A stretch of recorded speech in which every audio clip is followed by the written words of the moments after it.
নমস্কার, শুভ সন্ধ্যা। নাদ প্রথম শব্দর পক্ষ থেকে আপনাদের সকলকে স্বাগত জানাই। আমি শুভাঙ্গী। এতদিন তো আমাদের নাদ প্রথম শব্দ ফেসবুক পেজ থেকে বিভিন্ন পোস্টারে আপনারা জানতেই পেরেছিলেন যে আজকে অর্থাৎ 4ঠা ফেব্রুয়ারি ঠিক সন্ধে 7টায় আমরা লাইভ আসবো আমাদের প্রথম অনলাইন অনুষ্ঠান কবিতায় কথা বলি নিয়ে আপনাদের দরবারে। হ্যাঁ, নাদ প্রথম শব্দ মঞ্চের আলো এর আগে দেখেছে, কিন্তু তবুও এই প্রয়াসটা আমাদের প্রথম প্রয়াস। আর এখানে বিচারক আপনারাই আপনারাই খাতা দেখবেন, আমাদের আমাদের মার্কস দেবেন, নম্বর দেবেন, আর সাথে জানাবেন কমেন্টে যে আপনাদের কেমন লাগলো। যদি ভালো লাগে সেটাও জানাবেন, আর যদি কোনো ভুল ত্রুটি হয় সেটাও কিন্তু জানাতে একদম দ্বিধা করবেন না। আর হ্যাঁ, আপনারা কিন্তু আপনাদের সমস্ত প্রশ্ন রাখতে পারেন কমেন্ট সেকশনে। তার কারণ ম্যাম, মানে আমাদের গুরুমা শ্রীমতী জয়িতা ভট্টাচার্য তো জানিয়েছেন যে তিনি আজকে এই অনুষ্ঠানের শেষাংশে থাকবেন কিছু সময়ের জন্য আপনাদের প্রশ্নের উত্তর দেওয়ার জন্য, এবং তার সাথে সাথে সেই ফাঁকে আর কি আমরাও ছোটখাটো প্রশ্ন যদি কিছু মাথায় আসে করেই নেব ম্যামকে। তাহলে আর বেশি কথায় এই মুহূর্তে যাচ্ছি না, বরং আমাদের সাথে আজকে যারা আছেন, মানে যারা মূলত আপনাদের সাথে কবিতায় কথা বলবেন, তাদেরকে ডেকে নিয়ে এক এক করে। প্রথমেই ডেকে নেব মমতাদিকে, মমতা সরকার। মমতাদি নাথ প্রথম শব্দের বেশ সিনিয়র সদস্য। নমস্কার মমতাদি, কেমন আছো বলো? নমস্কার, সবাইকে জানাই নমস্কার। হ্যাঁ, ভালোই আছি। তো মমতাদির কবিতার সঙ্গে সংসারটা বেশ অনেক দিনের। তো মমতাদির থেকে একটু জানি ছোট্ট করে সেই সংসারের কিছু কথা। কবিতা আমাদের পারিবারিক একটা ধারা বলতে পারিস। হুম, আমাদের পরিবারে কবিতা বলা, তারপরে নাটক করা, গান করা, এই একটা ধারা চিরকালই ছিল। তো সেই থেকেই আমার কবিতার সঙ্গে ওঠা বসা, কবিতায় যাপন আর কি। তো একসময় আমি অনুভব করেছিলাম যে কিছু ট্রেনিং এর দরকার। তখন আমি শ্রদ্ধেয়া শিখা বিশ্বাসের কাছে কিছুদিন শিখেছিলাম। তারপরে তো এই ড্রামা কুইন মানে আমাদের ম্যাডাম জয়িতা ভট্টাচার্যকে আমি আবিষ্কার করি এবং তার কাছে শেখার জন্য আবেদন করি, এবং দুটো কড়া ইন্টারভিউ পেরিয়ে, মানে যে ইন্টারভিউ মানে চাকরির পরীক্ষার ইন্টারভিউ চেয়েও কড়া, সেরকম দুটো কড়া ইন্টারভিউ পর্ব পেরিয়ে তবে আমি নাদ প্রথম শব্দে ঢুকতে পারি, তার সদস্য হতে পারি। তা এখন ম্যাডামের কাছে শিখছি।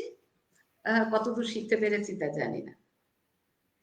সে বিচার তো আজকে আমাদের দর্শক শ্রোতারা করবেন যে আমরা একদম কতটুকু শিখে একদম। উঠতে পেরেছি, কিভাবে হ্যাঁ হ্যাঁ পরিবেশন করতে পারি সেটুকু। তো হ্যাঁ আমাদের হ্যাঁ। দ্বিতীয় সদস্যকে ডেকে নিই। সে হচ্ছে সমদর্শী, সমদর্শী সাহা। সে বয়সে ছোট হলেও সেও কিন্তু নাদের বেশ সিনিয়র সদস্য। নমস্কার সমদর্শী, কেমন আছো বলো? আমি ভালোই আছি, সবকিছু ভালোই চলছে।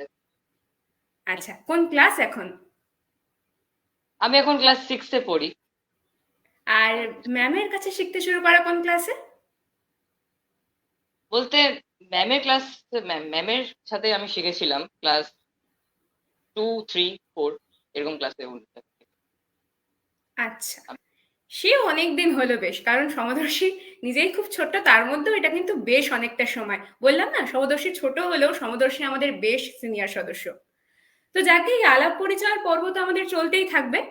তার মাঝে আমরা বরং এবার আমাদের কবিতায় কথা বলাটা একটু শুরু করি। তো শুরুটা করি বরং মমতাদিকে দিয়ে। মমতাদির স্ক্রিনে তো আমরা কবিগুরু রবীন্দ্রনাথ ঠাকুরের একটি ছবি দেখতেই পাচ্ছি।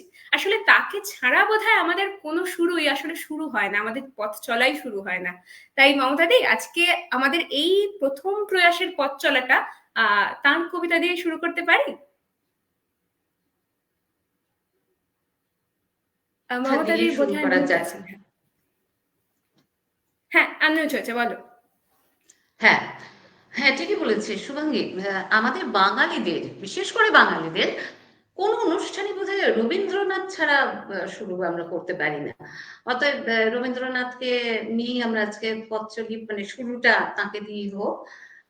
তো একদম। আজকে আমার প্রথম কবিতা শুভাঙ্গী হচ্ছে গীতাঞ্জলি কাব্যগ্রন্থের আত্মত্রাণ। তো এই কবিতাটা তুই বলতে পারিস মমতাদি, এত কবিতা থাকতে তুমি কেন এই কবিতাটাই, তো এই কবিতাটার একটা অনন্যতা আছে।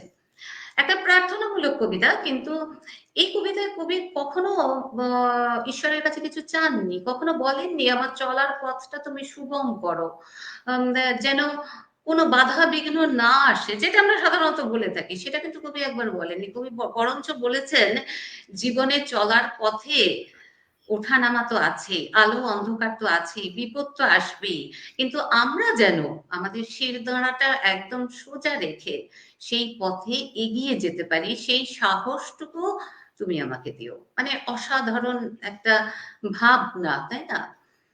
তা হ্যাঁ, ওই জন্যই আমি আজকে এই কবিতাটা বেছে নিয়েছি। আত্মত্রাণ, রবীন্দ্রনাথ ঠাকুর।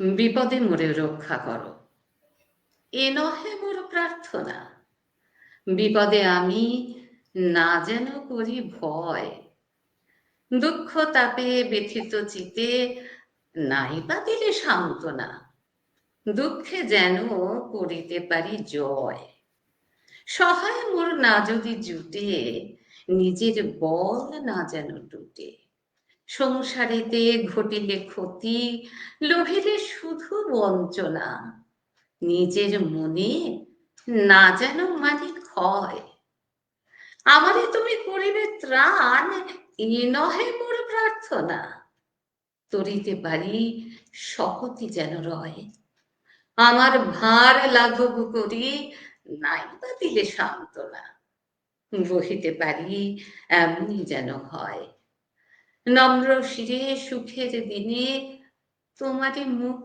লইব চিনে, দুঃখের রাতে নিখিল ধরা যেদিন করে বঞ্চনা, তোমারে যেন না করি সংশয়, বিপদে মোরে রক্ষা করো, এ নহে মোর প্রার্থনা, বিপদে আমি না যেন করি ভয়।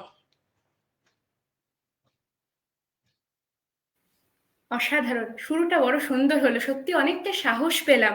বিপদে আমাদের রক্ষা করবেন তো তিনি অবশ্যই, কিন্তু ভরসা তো আমাদের নিজেদের উপরেই সবার আগে রাখতে হবে। একদম একদম তো একদম।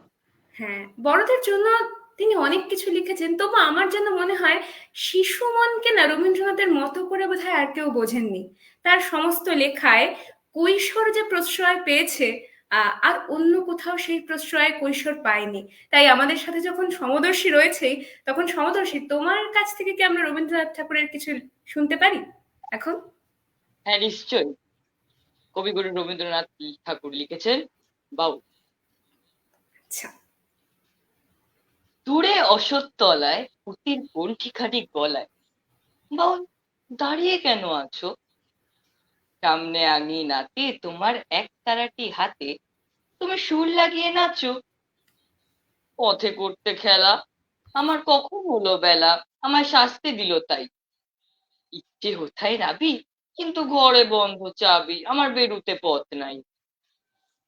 বাড়ি ফেরার তরে তোমায় কেউ না তাড়া করে, তোমার নাই কোনো পাঠশালা। সমস্ত দিন কাটে তোমার পথে ঘাটে মাঠে, তোমার ঘরেতে নেই তালা। তাই তো তোমার নাচে আমার প্রাণ যেন ভাই বাঁচে, আমার মন যেন পাই ছুটে। ওগো তোমার নাচে যেন ঢেউয়ের দোলা আছে, ঝড়ে গাছের লুটো। অনেক দূরের দেশ, আমার চোখে লাগায় রেশ, যখন তোমায় দেখি পথে। দেখতে যে পায় মন, যেন নাম না জানা বোন, কোন পথ হারা পর্বতে। হঠাৎ মনে লাগে যেন অনেক দিনের আগে আমি অমনি ছিলেন ছাড়া। সেদিন গেল ছেড়ে, আমার পথ নিল কে কেড়ে, আমার হারালো এক তারা। কে নিল গো টেনে আমায় পাঠশালাতে এনে, আমার এলো গুরু মশাই। মন সদা যার চলে যত ঘর ছাড়াদের দলে, আরে ঘরে কেন বসায়? কত আমার ভাই, তোমার গুরু মশাই নাই? আমি যখন দেখি ভেবে বুঝতে পারি খান, তোমার বুকের একতারাটি তোমায় ওই তো পড়া দেবে। তোমার কানে কানে ওরই গুনগুনানি গানে, তোমায় কোন কথা যে কয়, সব কি তুমি বোঝো? তারই মানে যেন খোঁজো কেবল ফিরে ভুবন। ওরই কাছে বুঝি আছে তোমার নাচের পুঁজি, তোমার খেপা পায়ের ছুটি। ওরই সুরের বলে তোমার গলার মালা দোলে, তোমার দোলে মাথার ঝুঁটি। মন যে আমার পালায় তোমার একতারা পাঠশালায়, আমায় ভুলিয়ে দিতে পারো? দেবে আমার সাথে? এসব পণ্ডিতেরই হাতে আমায় কেন সবাই মারো? ভুলিয়ে দিয়ে পড়া, আমায় শেখাও সুরে করা, তোমার তালা ভাঙার পাঠ। আর কিছু না চাই, যেন আকাশখানা পাই, আর পালিয়ে যাবার মুখ।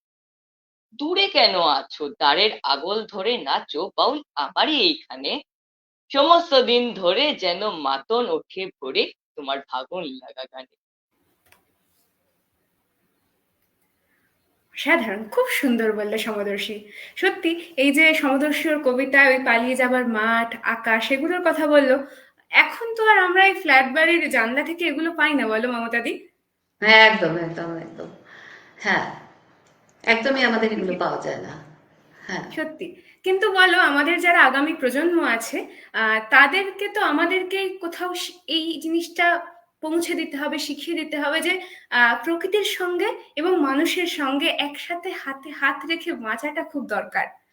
আহ সেটাই। মমতাদি, তোমার কি মত এ বিষয়ে?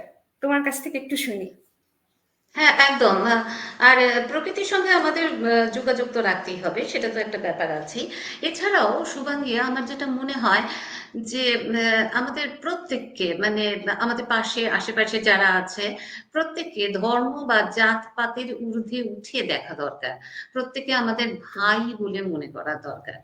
তো এই প্রসঙ্গে একটা কবিতা আমার মনে আছে, বলবো নাকি এখন? হ্যাঁ, নিশ্চয়ই বলো।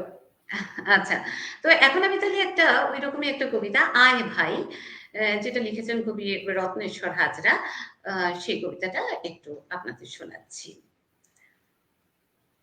আয় ভাই, কবি রত্নেশ্বর হাজরা। ওই ছেলেটা যে রং দিয়ে আঁকে, তুই তো ঠিক সে রং দিয়েই আঁকিস। যেমন করে মায়ের কাছে ঘুমোয়, তুই তো ঠিক তেমনি শুয়ে থাকিস। দুই বাড়িতেই মাচায় দোলে পুঁই, ওর ছবিটা ছিঁড়বি কেন তুই? ওই ছেলেটা যেমন ওড়ায় ঘুড়ি, তোর ঘুড়িও তেমনি ওড়ায় হাওয়া। এক নদীতেই ডুব দিয়ে স্নান করিস, ওদের উঠোন দিয়ে আসা যাওয়া। সেই উঠোনে ছড়াস যদি কালি, কেউ কি দেবে আনন্দে হাততালি?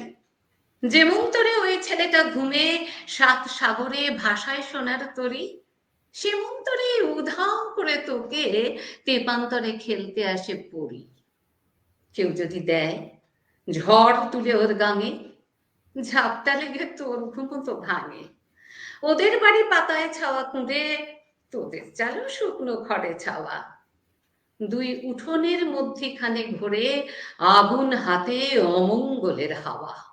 সত্তরেরা মশাল হাতে খাড়া, লাগলে আগুন তুই কি পাবি ছাড়া? ওর পুবে আর তোর পুবে কি তফাৎ? ওর খিদে আর তোর খিদে তো একই। রক্ত যখন একই রকম রাঙা, তোর ব্যথা ঠিক, ওর ব্যথা কি মেকি? দুঃখ পেয়ে কাঁদছে যন্ত্রণায়, হাত বাড়িয়ে বল ওকে, ভাই আয়, ভাই আয়। বাহ! বড্ড ভালো বললে গো। আর ছোটবেলার কথা একদম মনে পড়ে গেল। ভীষণ সুন্দর। আর এই কবিতাটির নির্মাণ মমতাদি নিজে। আ এর আগে যে আত্মত্রাণ বা বাউল বলা হলো, তার নির্মাণ আমাদের গুরুমা শ্রীমতী জয়িতা ভট্টাচার্য। কিন্তু এই আয় ভাই কবিতাটির নির্মাণ মমতাদির নিজের। আর ভীষণ সুন্দর বলেছে মমতাদি। আর বললাম না, তোমার কবিতাটা শুনতে শুনতে ছোটবেলার কথা মনে পড়ছিল। কিন্তু আমি জানি আমাদের সাথে যারা দর্শক বন্ধুরা রয়েছেন, তাদের আমার মুখ থেকে ছোটবেলার কথা শুনতে এখন খুব একটা ভালো লাগবে না, অন্তত যেখানে সমদর্শী উপস্থিত আছে। তাই ছেলেবেলার কথা বরং আমরা সমদর্শীর থেকে একটু শুনি এবার। একদম। কবি রতনতনী ঘাটির লেখা ছেলেবেলা। খুব ভোরে উঠে ছুটি ঘুম চোখে, ফিরে সাঁতারের ক্লাস। বাবা বাজারের ব্যাগ হাতে দেখি, ছুটে যায় আর আসে। সাঁতার ফেরত বই নিয়ে আমি বসে যাই এক মনে। মা তখন একা 100 জনের কাজ করে একজন। তাড়াহুড়ো খেয়ে দু মুঠো খেয়েই ছুটে ছুটে যায় স্কুলে। বাবা মা অফিসে, আমরা তখন এই ওকে গিয়েছি ভুলে। স্কুল থেকে ফিরে গানের রেওয়াজ, নয়তো আঁকার ক্লাস। সময় মেলে না কোনটা কখন, করে উঠি হাঁস ফাঁস। বাড়ি ফিরে দেখি অঙ্কের স্যার বসে রয়েছেন যেই, মা বাবার সাথে কথা বলবার একটু সময় নেই। রাতে ঘুমানোর সময় মা বলে, খোকা বড় হতে থাকো। আমি মাকে বলি, বড় হবো খুব, আমার কথাটা রাখো। আম কুড়োনোর, ঘুড়ি ওড়ানোর রঙিন দুপুরগুলো, মেঘলা দিনের গোটা রামধনু, আকাশ বালিশে শুলো। তোমাদের সেই ছেলেবেলা, যার গল্প করেছো কত, সেই ছেলেবেলা ফিরিয়ে দাও না একটা দিনের।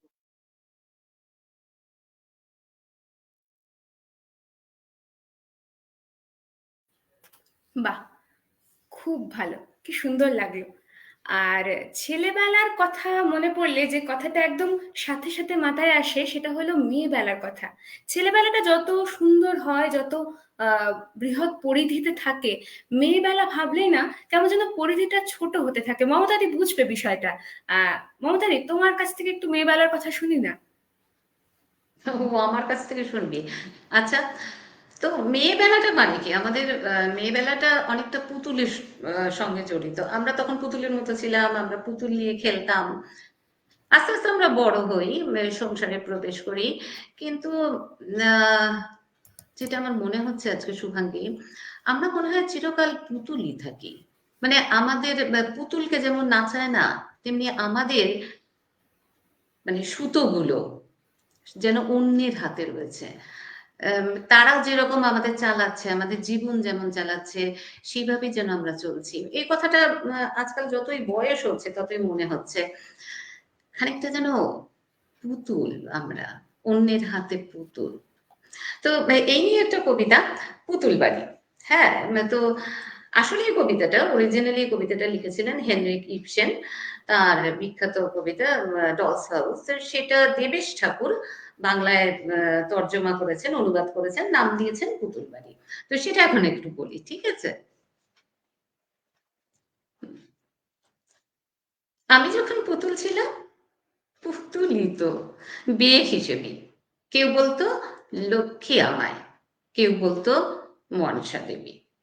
আধো কথার আধা জগৎ, বাবা মায়ের হাতের খাঁচায় যেমন বাঁচায় তেমনি বাঁচি, তেমনি নাচি যেমন নাচায়। নাচতে নাচতে খাঁচার পাখি কিংবা মাচার আলোকলতা, চার দেয়ালের মধ্যে টবে বটবৃক্ষের অনন্যতা।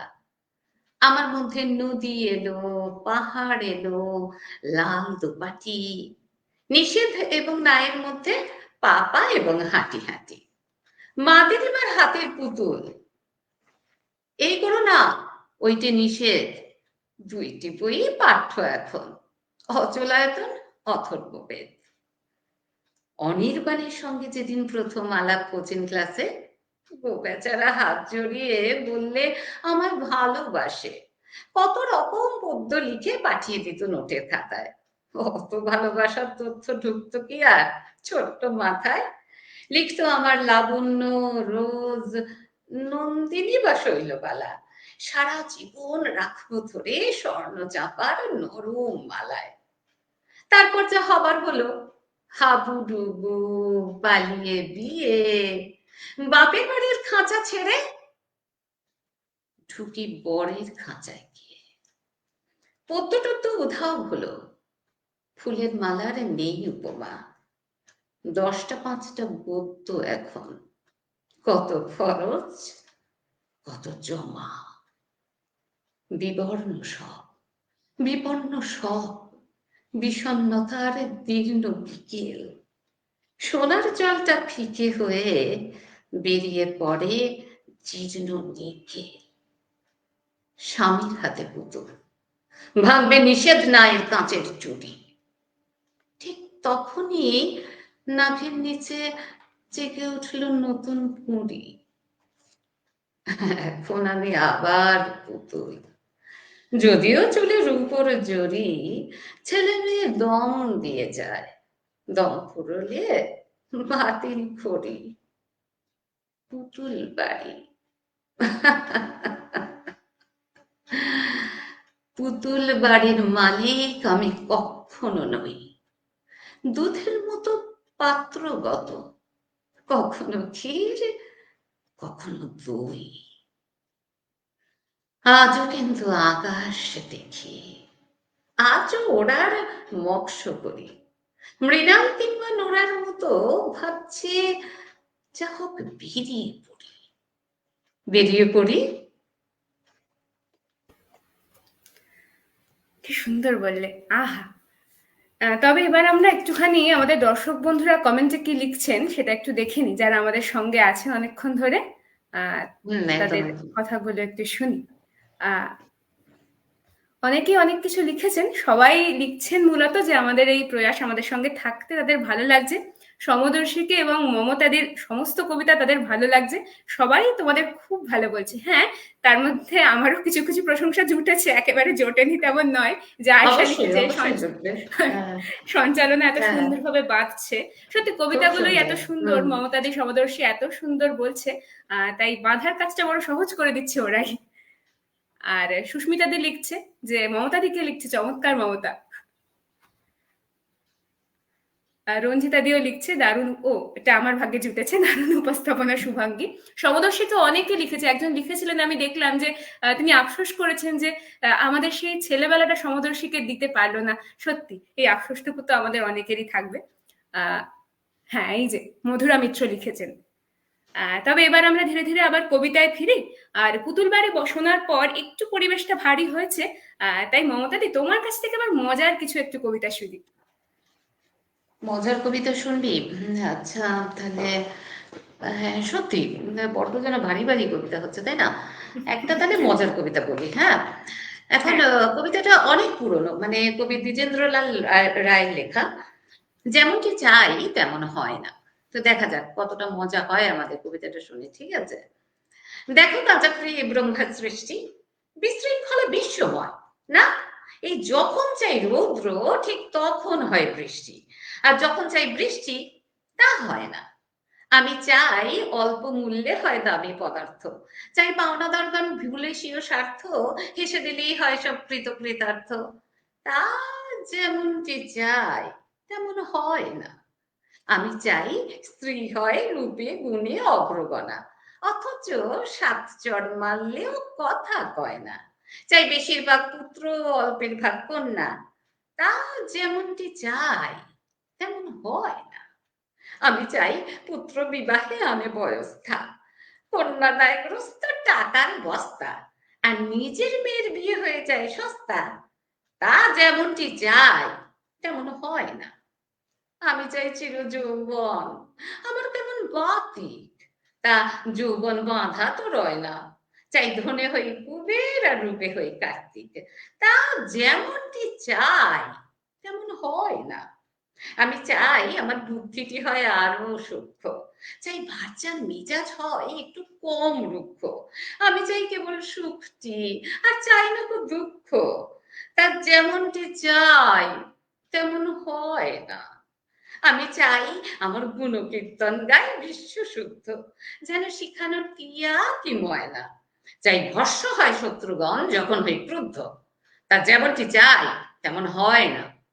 আমি চাই রিলে সাহেবগণ হন আরো শিষ্ট, আপিসে মুনিবগণ কথা কন মিষ্ট। আমি চাই অনেক জিনিস, কিন্তু হা অদৃষ্ট, তা যেমনটি চাই তেমন হয় না।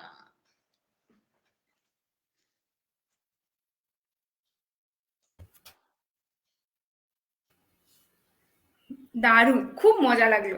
আর মজার কবিতা বলতে ছোটবেলার যে যার কথা মনে পড়ে, মানে আমাদের মজার কবিতা শেখা পড়া যার হাত ধরে, তিনি তো সুকুমার রায়। তো সমদর্শী তো আছেই আমাদের সাথে। আর সমদর্শীর কাছ থেকে বরং সুকুমার রায়ের কিছু শুনি এবার। তোমরা যখন বলছো আমাকে বলতে, তাহলে বলবো আমি। একদম বলো। কবিগুরু সুকুমার রায় লেখা ভক্তি।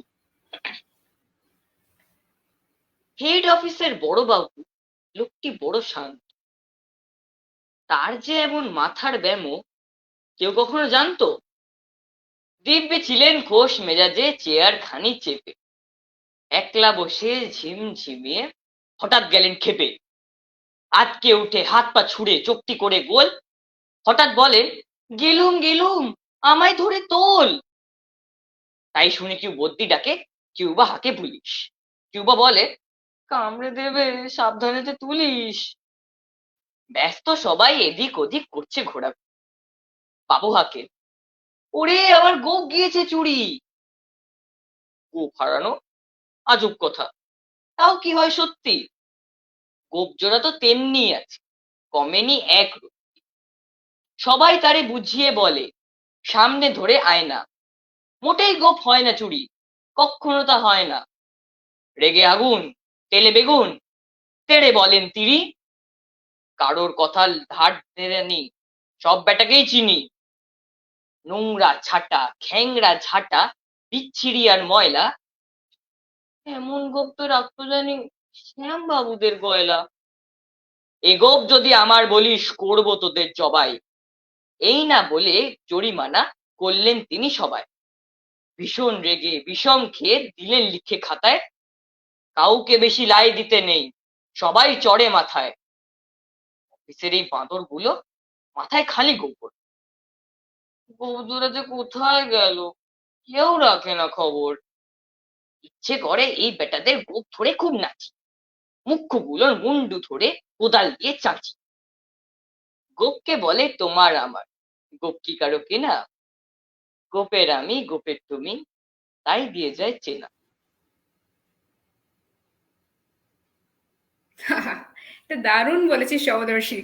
বড় প্রিয় কবিতা, ছোটবেলায় শেখা। যদিও আমরা বড় হয়ে গেছি বলে ম্যাম কিন্তু এই কবিতাটা আমাদের শেখাননি, মানে আমাকে অন্তত শেখাননি। সে নিয়ে ম্যামের কাছে না হয় একটু আবদার করবো পরে। কিন্তু তুমি আপাতত আরেকটা কবিতা বল। আচ্ছা শুভাঙ্গী দিদি, আমি কি হুম, তাহলে সব ছোটদের হয়ে একটি আর্জি বলতে পারি? নিশ্চয়ই। তাহলে শোনো, কবি বিদিশা ভট্টাচার্যের লেখা ছোটদের আর্জি। ও বড়রা শোনো, যখন তখন এমনি করে বকবে না কখন। দুষ্টুমি তো কাজ আমার, লেখাপড়া ছাড়াও।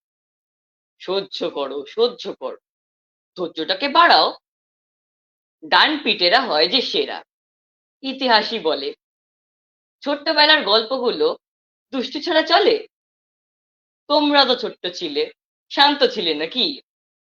দাদু দিদার কাছে সেটা জানতে আছে বাকি। দুষ্টু হলেও আমরা হব আরো ভালো, বড় হয়ে আমরাই তো হব দেশের আলো।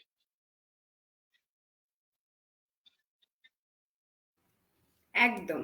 বড় হয়ে এই আগামী প্রজন্মই দেশের আলো হবে, এবং দেশের আলো হয়ে সব ঠিককে ঠিক এবং ভুলকে ভুল হিসেবে চিনতে শিখবে, এবং সেভাবেই এগিয়ে যাবে।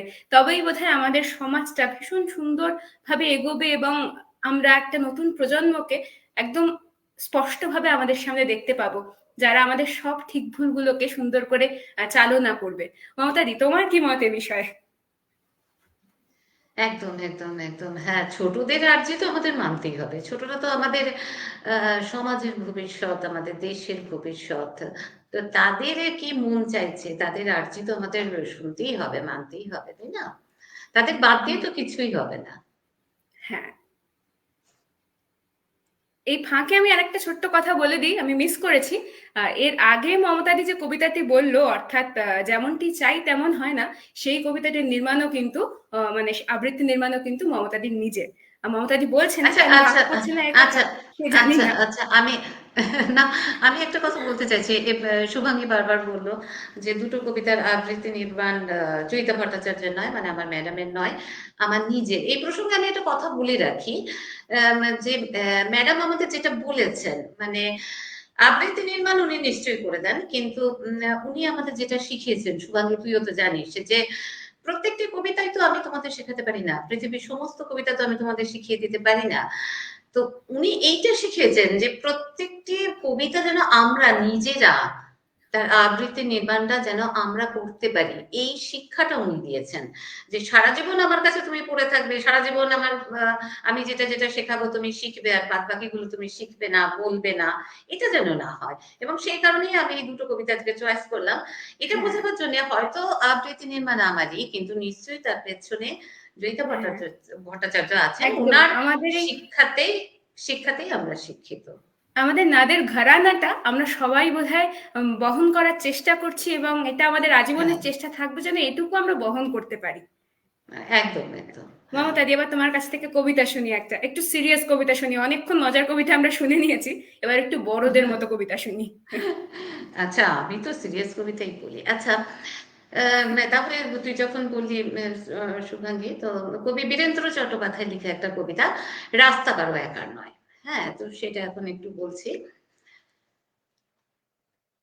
ধর্ম যখন বিজ্ঞানকে বলে রাস্তা ছাড়ো, তখন বিজ্ঞান কি রাস্তা ছেড়ে দেয়?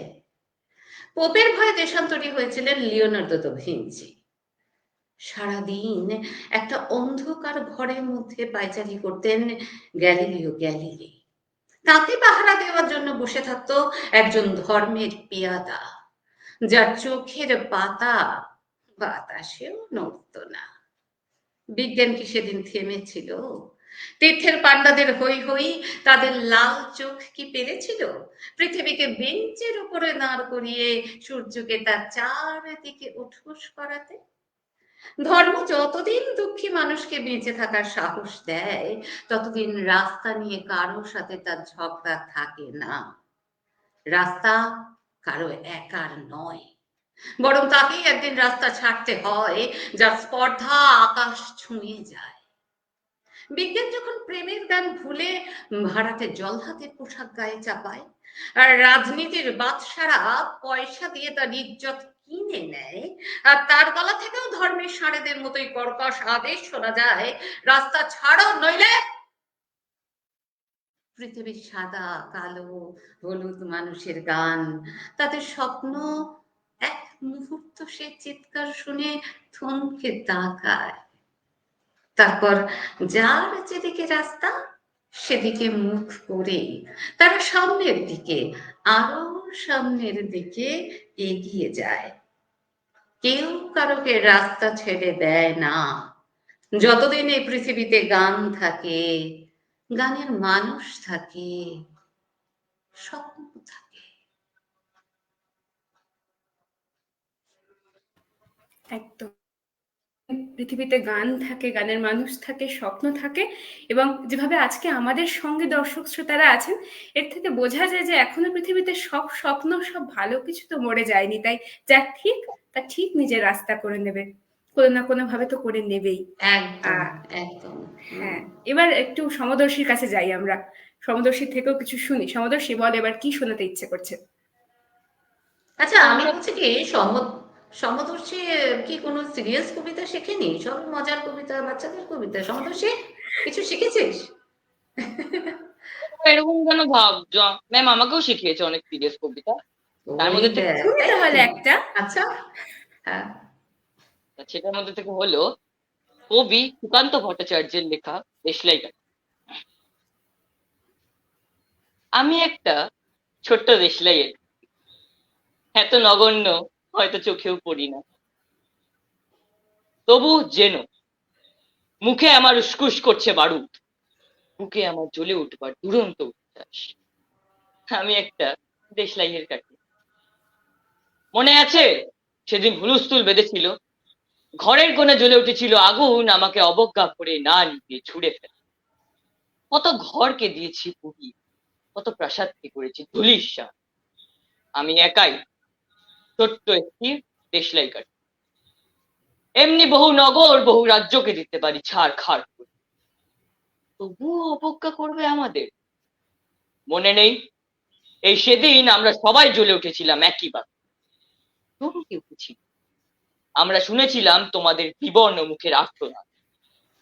আমাদের কি অসীম শক্তি, তা তো অনুভব করেছো বারংবার। তবু কেন বোঝো না আমরা বন্দি থাকবো না তোমাদের পকেটে পকেটে? আমরা বেরিয়ে পড়বো, আমরা ছড়িয়ে পড়বো শহরে গঞ্জে গ্রামে, দিগন্ত থেকে দিগন্ত। আমরা বারবার জয়ী, নিতান্ত অবহেলা, তা তো তোমরা জানো।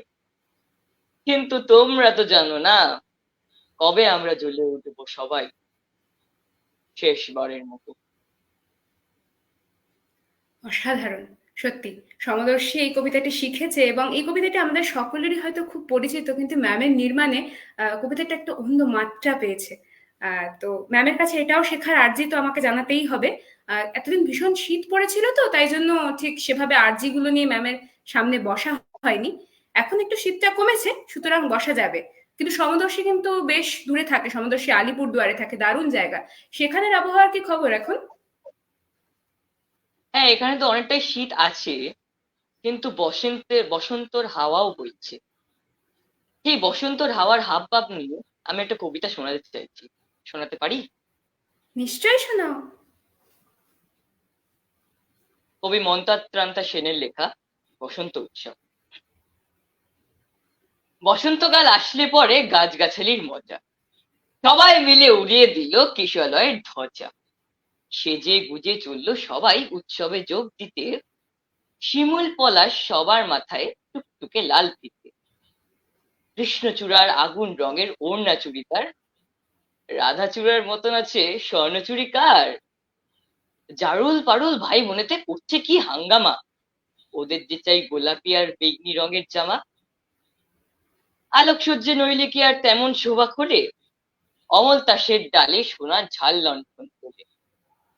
মুখ লুকিয়ে শুকিয়ে ছিল মাদার গাছের ডাল, দক্ষিণ হাওয়ায় খবর পেয়ে সাজলো লালের লাল। ভিনদেশী এক অতিথি তাকিন মাদুরাই, নামখানি তার ছায়া, রূপের সীমা নাই। রুদ্র পলাশ নামটি বড্ড কঠিন এবং ভারী, কমলা রঙের পাগড়ি তারও কেমন মনোহরী। এমনি তর নানান সাজে সেজে সকল কাজ, সবাই মিলে করলো কি মহোৎসবের নাচ। নাচে গানে খুশির টানে উঠলো সবাই মেতে, কেউ দেখেনি দূরের নাচে কে ছিল উঠতে। হিংসুটে কাল বসেখি হঠাৎ এলো তেড়ে, ছাপিয়ে পড়ে গাছগাছালির সজ্জা নিল কেড়ে। এলো ছিঁড়ে নতুন জামা, ঝাঁকিয়ে দিল চুল, পথের ধুলোয় লুটিয়ে দিল সদ্য ফোটা ফুল। ধ্বংসলীলা সাঙ্গ করে উধাও হচ্ছে সে, কেন এমন দুঃখ এলো হাসি খুশির দেশে। আসলে কি এমনই করেই জীবনধারা বয়, সুখের ভীষণ কাছেই থাকে দুঃখ পাওয়ার ভয়। ফুল ফোটানোর মাসেই আসে কাল বৈশাখীর হানি, বিপদ কোথায় লুকিয়ে থাকে যায় না তাকে জানা। তাই বলে কি শিমুল পলাশ ফুটবে না আর কাল, রাত পোহালে উঠবে ভোরে কৃষ্ণচূড়ার ডাল। হিংসুটে ঝড় আজকে যাদের হাত পা দিল ভেঙে, কালকে তারাই নতুন রঙে উঠবে আবার রেগে। নয়তো আবার ঝড়ের হাতে দুঃখ পেতে হবে, ফুল ফুটিয়ে যাবেই তারা বসন্ত উৎসবে। আহা, কি সুন্দর করে বললো সমদর্শী, আমাদের সুখের পাশেই যে দুঃখের বসত বাটি। খুব সুন্দর করে সে কথা কবিতায় বললো। তবে ঘড়ি কিন্তু দৌড়চ্ছে, আর আমরা তো প্রমিস একদম। করেছি আপনাদের কাছে যে সঠিক সময় শেষ করব। তাই এবার আমাদের শেষ নিবেদনের জন্য মমতাদির কাছে যাই। আচ্ছা, তাহলে আমি আর বেশি কথা বলছি না। একটা কবি নীরেন্দ্রনাথ চক্রবর্তীর লেখা একটা কবিতা জোড়া খুন বলছি। কবি কতদিন আগে কবিতাটা লিখে গেছেন, কিন্তু আজও কবিতাটা প্রাসঙ্গিক। মানে এই কবিতায় যা বলা আছে তা যদি আমরা ফলো করতে পারি, তাহলে আমাদের ব্যক্তি জীবন এবং আমাদের সমাজ জীবনও একই সঙ্গে অনেক উন্নত হবে। জোড়া খুন। লোভ আমাকে অরণ্যের দিকে টেনে আনে, তারপর অচেনা সে অরণ্যের মধ্যে ভয় আমাকে দিব্যি দিকে ছুটিয়ে নিয়ে বেড়ায়। আমি ঠিক করেছিলাম আমার এই যুগল শত্রুকে আমি শেষ না করে ছাড়বো না। আগে আমি লোভের মরা মুখ দেখবো, তারপর ভয়। কিন্তু দেখো কি আশ্চর্য, লোভের গলায় আমার দীর্ঘ শানিত ছুরিখানাকে আমূল বিধিয়ে দিয়ে যেই আমি চেঁচিয়ে বলে উঠেছি কিছুই আমি চাই না, ভয় অমনি চুপসে যাওয়া একটা বস্তার মতো আমার পায়ের তলায় লুটিয়ে পড়লো। কখন আলো ফুটেছে আমি জানি না। আমি শুনতে পাচ্ছি দূর থেকে ভেসে আসছে সূর্যোদয়ের গান। উদ্দীপক সুরার মতো সেই গানের সুর ছড়িয়ে যাচ্ছে আমার রক্তে। শরীরটা খুব হালকা লাগছে, মনে হচ্ছে একটা মস্ত বড় ব্যাধির থেকে আমি মুক্ত হয়ে উঠলুম। আমার সামনে ছিল লোভ, আমার পেছনে ছিল ভয়। আমি ভেবেছিলাম একে একে আমি তাদের মোকাবিলা করব, কিন্তু তার আর দরকার হলো না। একজনকে আক্রমণ করবার সঙ্গে সঙ্গে দেখতে পেলুম অন্যজন ফতুর হয়ে গেছে। আবিরের থালা হাতে নিয়ে আকাশ আমার মুখ দেখছে, পাখিরা আমার বন্দনা গাইছে, বৃক্ষ লতা বাতাসে নত হয়ে নমস্কার করছে আমাকে। জোড়া খুন সমাধা করে বা পায়ের লাথি মেরে আমার দুই জন্মশত্রুর মৃতদেহকে একটা নালার মধ্যে ঠেলে দিয়ে শীষ দিতে দিতে আমি অরণ্য থেকে বেরিয়ে এলো। শেষটা বড় সুন্দর করে করলে মমতাদি। এই শিক্ষাটুকু আমাদের প্রত্যেককে নিয়ে চলতে হবে সারা জীবন। তবে আমি না একদম আর অপেক্ষা করতে পারছি না, কারণ আমরা তো একদম সকলে না। জানি যে শেষাংশে হুম, ম্যামের আসার কথা। ম্যাম এতক্ষণ আমাদের সঙ্গেই আছেন, কিন্তু অন্তরালে আছেন। এবার তাকে তো স্ক্রিনে আসতেই হবে, কারণ আমাদেরও আর তর সইছে না কারুর। এই তো ম্যাম এসে গেছেন, আমরা ম্যামকে সবাই এটা দেখতে এসে পাচ্ছি। এবার গেছে। শুধু শুনতে চাই ম্যামের থেকে কিছু। সবাইকে প্রথমে ধন্যবাদ জানাই যারা এই অনুষ্ঠানের সঙ্গী হয়েছেন, আমাদের সঙ্গী হয়েছেন। তাদেরকে আমি কৃতজ্ঞতা জানাই নাদের পক্ষ থেকে। আর আমাদের এই অনুষ্ঠানটি পিছন থেকে যে আমাদের সাহায্য করছে সে দিশিতা শিকদার। আমি চাইবো একবার দিশিতাকে সামনে নিয়ে আসতে। আমি জানি না সে এখন এই মুহূর্তে আসতে রাজি হবে কিনা। আর প্রশ্ন, হ্যাঁ, কি প্রশ্ন আছে? আমার কাছে হ্যাঁ, সবটাই আমার হ্যাঁ, বল। হ্যাঁ, আমার একটা প্রশ্ন আছে, আমার নয়, আমাদের একদম দলবদ্ধ আক্রমণ বলতে পারেন। যে একটু আগে নির্মাণ নিয়ে কথা হচ্ছিল তো, একটা জিনিস দেখে না কিছু কিছু জায়গায় দেখে খুব খারাপ লাগে যে নির্মাণ বা পরিচালনা যখন একজনের হয়, তখন কি যিনি আবৃত্তি করেন তার জন্য শুধু উচ্চারণ পড়ে থাকে? কারণ বিভিন্ন পোস্টারে দেখেছি এবং দেখে খুব খারাপ লেগেছে, তাই আপনার কাছে এই প্রশ্ন।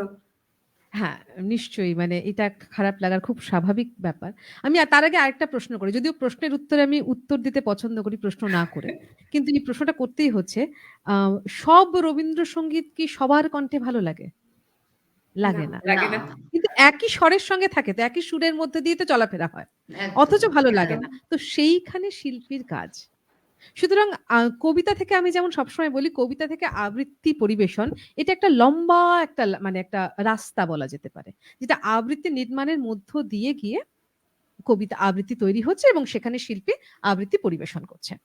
তো এই আবৃত্তি নির্মাণ করাটা আমি যদি গানের সঙ্গে তুলনা করি তাহলে বলতে হয় যেমন সুরকার। কবিতা থেকে সুর দিচ্ছেন সুরকার। তারপরে গিয়ে সেটা পরিচালনা করছেন। হয়তো সুরকার নিজেই পরিচালনা করছেন বা যিনি কবিতাটা লিখেছেন তিনিই পরিচালনা করছেন বা অন্য কেউ পরিচালনা করছেন। গাইছেন শিল্পী। মানে সুরের জ্ঞান দুজনেরই আছে। যিনি সুরকার তারও আছে, যিনি গাইছেন তারও আছে।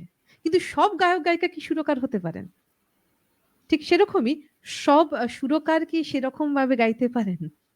সুতরাং প্রত্যেকটা একটা আলাদা বিশেষ জায়গা। এগুলোকে মাথায় রাখতে হবে। একটা কবিতা যখন আবৃত্তি হয়ে ওঠে, তার আবৃত্তি নির্মাণের পথ দিয়ে গিয়ে আবৃত্তি হচ্ছে এবং সেখানে আবৃত্তি পরিবেশিত হচ্ছে। এবার আমি ধরো তোমাদের সবাইকে বললাম, আমার ক্লাসে যাদের আছে, আমার ক্লাসেই একেকজন একই কবিতা একেক রকম ভাবে বলে কিন্তু ছবিটা একই রকম হয়। এটা কি করে সম্ভব? আমি যদি বলি যে দুটো পাহাড়, একটা সূর্য, একটা মাঠ আঁকতে। আমি বলে দিলাম, আমি নির্মাণটা করে দিলাম যে এইটা হবে। সবাই কি একই রকমের পাহাড় আঁকবে? একই রঙের পাহাড় আঁকবে? তা নয়। সূর্যের রংটা কি সবার একটু চেঞ্জ হয়ে যাবে না? এট দ্য সেম টাইম আমি যদি কোনো কবিতার লাইন দিয়ে বোঝাতে চাই, উম আম ধর যেমন রবীন্দ্রনাথ ঠাকুরের শঙ্খ যদি ধরি, শঙ্খের একটা প্যারাগ্রাফ আছে না, জানি জানি তন্দ্রা মম রইবে না আর চক্ষে, জানি শ্রাবণ ধারা সম বাণ বাজিবে পক্ষে।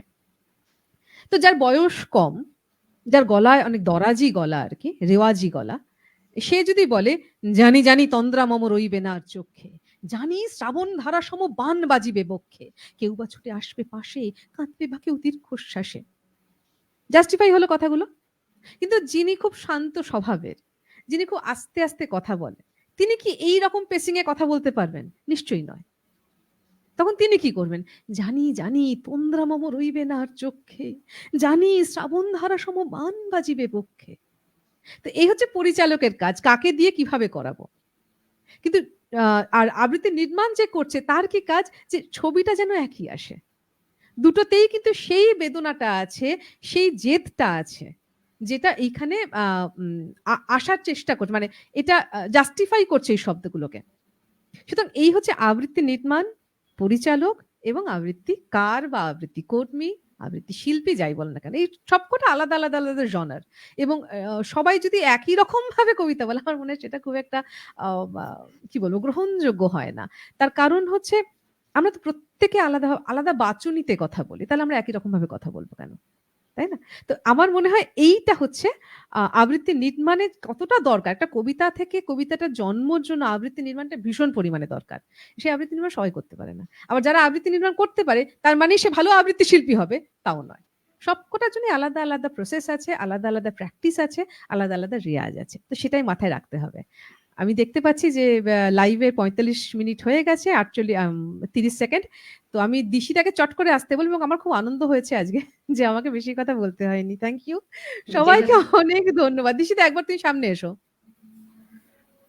এই হচ্ছে আমাদের টেকনিশিয়ান, আমাদের আমরা যার হাতে আজকে আমরা পুতুলের মতো নড়েছি, কাঠপুতুলের মতো, এই হচ্ছে দিশিতা।